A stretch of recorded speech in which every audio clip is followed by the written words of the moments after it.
The challenge for us in 2002 was how are we going to shape a church that could keep on growing, that wasn't dependent upon the size of the building, wasn't dependent upon the number of professional leaders.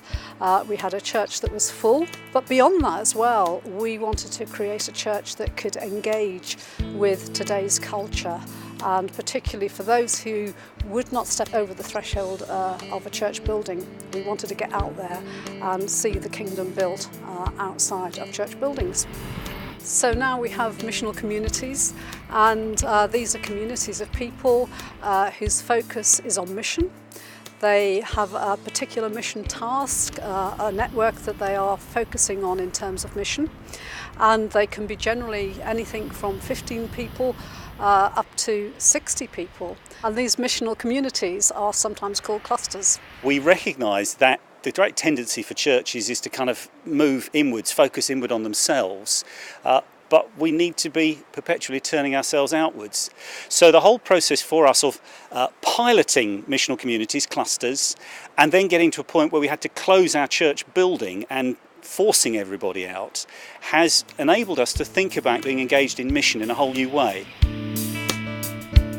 This is a grassroots movement, so this is about mobilising everyone to be missionary disciples.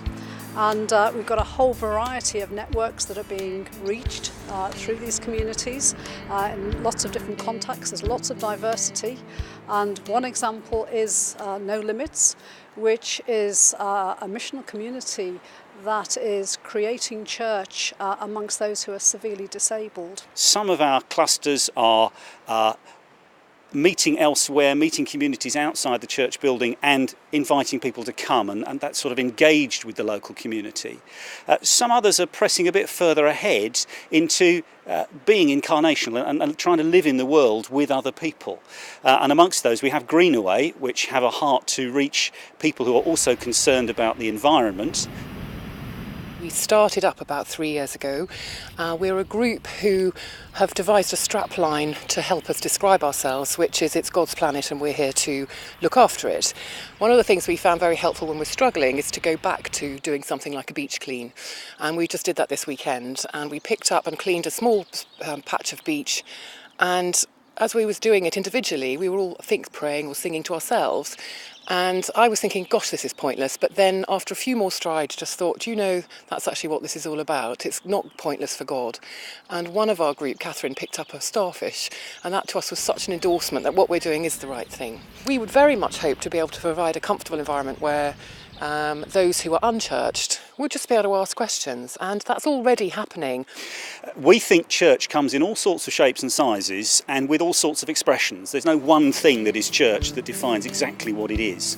Those things that we would say that a church does in terms of worship, in terms of growing in discipleship, in terms of exploring the biblical story, praying together, engaging in mission, having fellowship, are happening at all sorts of levels.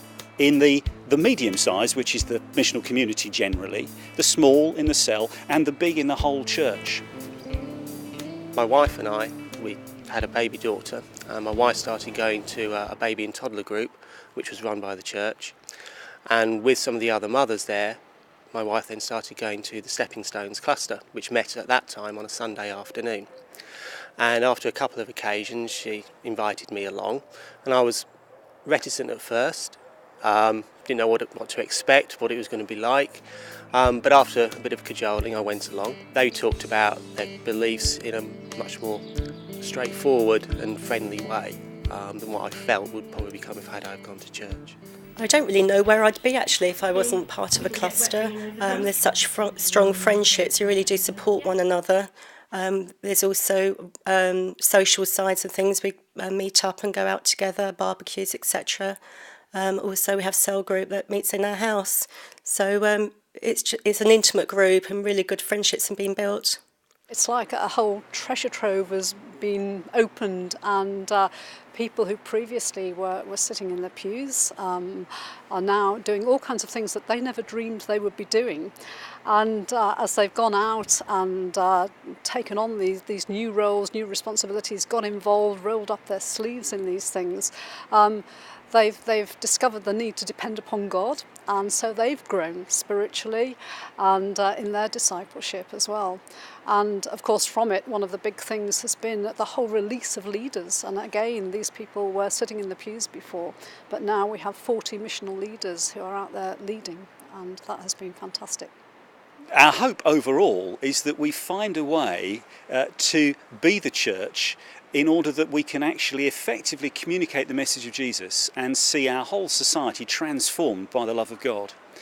And the way that we would see that happening is that we will see many more diverse, fresh expressions of church, missional communities, people gathering together with a common heart, a common love for Jesus, a common concern to share that love in the world, so that the church will be very much one, but very diverse in its expressions in all sorts of places in all sorts of ways. And it will be probably very fluid. One of the things I think we see is that there's no longer a one-size-fits-all. The solid thing doesn't work. We need something that is flexible, is open, and in which the seeds of the gospel can grow into the fruit of a church truly following Christ.